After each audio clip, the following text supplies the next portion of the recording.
Awsome Reviews. I'm Hayden Jeffries, this is Ben Lloyd, and today we have a special guest, Curtis Lewis. Hello guys, I love you.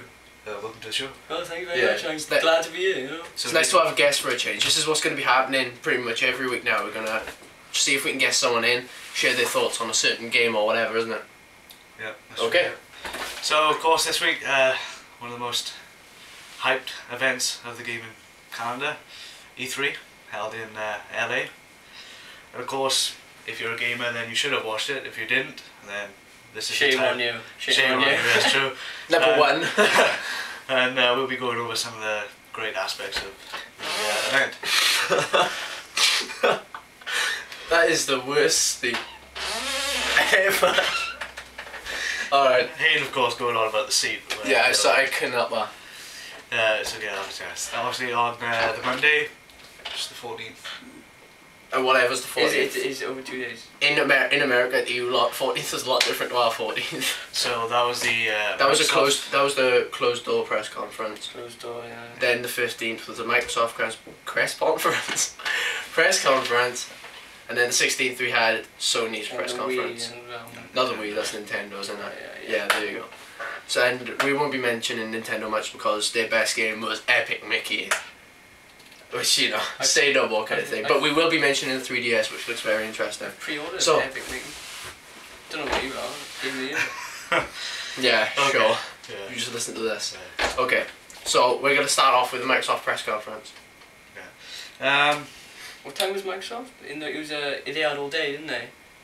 What? Well, not all for the press conference? Yeah, not all day, but... So, well, all day to set it, practically. Yeah. They had delayed by an hour and a half. They first showed Black Ops, I think. That's the very first game they showed. Black Ops, that was good Black Ops did. Yeah. All sort of guerrilla warfare tactics sort of thing.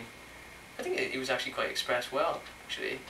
Black Ops. They tell you a lot. Yeah, I agree with you. It's something very atmospheric about it, especially in the tunnel part. It was very good. I thought it was very well done. I think it's a lot different for Infinity Ward to make something like that. You mean Treyarch? Yeah, Treyarch, yeah. Of course they are. Infinity Ward are gone now, aren't they? Yeah. Respawn Entertainment and EA. That's not bad actually. Respawn Entertainment. What are they working on? They're supposed to be working on some top secret project, which is probably going to be Call of Duty 50,000 or something. Yeah, something like whatever that. It'll be. So okay, let's get down to it anyway. Microsoft press conference started off with Black Ops. Then it continued to push on with really good quality games. I mean, then came Metal Gear Rising. Metal Gear Rising just looks... Which looks fantastic. Brilliant. It really, really does look good. Yeah. So it's Raiden, you know. Yeah, right. I mean, you don't expect that from a Metal Gear game. You expect a Snake to be better, but this one looks very, very interesting, without doubt. I then moved on to Gears 3. Gears 3, I think, stole the show from Microsoft. Yeah, I agree. 4-player co-op. You know, it did look good. The trailer's just like... I think it convinced many people to buy one. I think that's true. Ben? Say no more.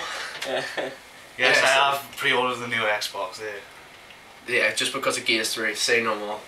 Absolutely. I really hope that, you know, it was outstanding. Improves on multiplayer. If they definitely do that, if they get a less laggy multiplayer in this one, it'll be awesome.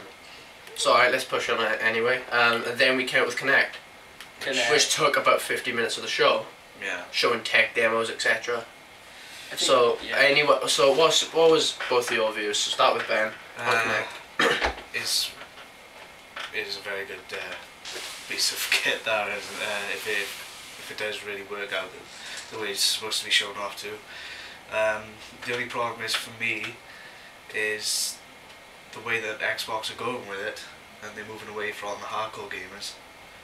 I mean, they're going more family like the Wii. More for casual audience. You know what I mean? That's what we're looking for.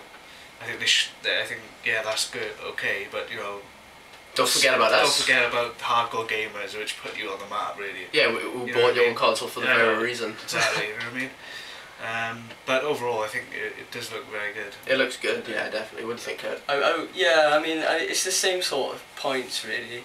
It's like when Microsoft shifts its sort of view to the younger generation, it's gonna get a lot more stuff, you know. It's gonna get a lot more people buying it for a start, which is what they need, really. That's true. But in a way, it's good. But it does. I think they will do something for the hardcore gamers, hopefully. Yeah. If they iron out the technical faults, it's gonna work. Really. It could work for Rising. It could work. Yeah, it could. But it's in the minute. It's still in development, really. It's just like E3 shows it off a bit. Yeah. Yeah. Fair enough. Yeah, really. definitely. And my personal thing was actually a very, very low one. I didn't think much of it at all, just because of all the casual games they were showing, and an absolute lack of raw quality titles. Gears 3, for an example, just don't seem to show up on there. It's got 15 titles at launch, and they all just look family friendly. That's about it. The games were just, I don't know what to say about that. I think the technology's there. Yeah. I don't know about the games. I think for most people, they're still going to buy Kinect just to have fun with it, really, not to just, you know, achieve a lot on there. I know what you mean. They're looking at it from a different contrast. Yeah. So they're trying to look at the Xbox from two different parts, from playing Gears and ripping people's heads off and stuff, to going playing bowling with your family. That's what's so unique about it, I think, and that's what will make it quite a good product in a way. It'll definitely do well for Microsoft. It's just different. But I'm not so sure. Yeah. Not for me. Yeah, I think the lack of I mean, Xbox hasn't got a lot of exclusive games, but if you have got, Well, not at the moment. I mean, it's got, but it's not releasing for this. No way. But for me, at least you would have thought PS3 would have been shown off with Kinect. Yeah, exactly. That's what you would have expected that at least. Yeah, but, that's true. I think it is kind of hardware because there is no hardware with it. It's just you are the controller. Yeah, but that's the problem with it. Exactly. It's also the advantage of it, though. So you got to look at it in a kind of a fine light, really. I think it's a different experience to what you would expect from any motion sensor. Yeah. Really. Nintendo's rewrote the PlayStation Move. Everything was practically overall positive about it, though. I mean, that's just it, I guess. That's just the product in the making. Yeah. So good expectations, but we just hope they get the games and all that for it. Hope they get the software out for it. So.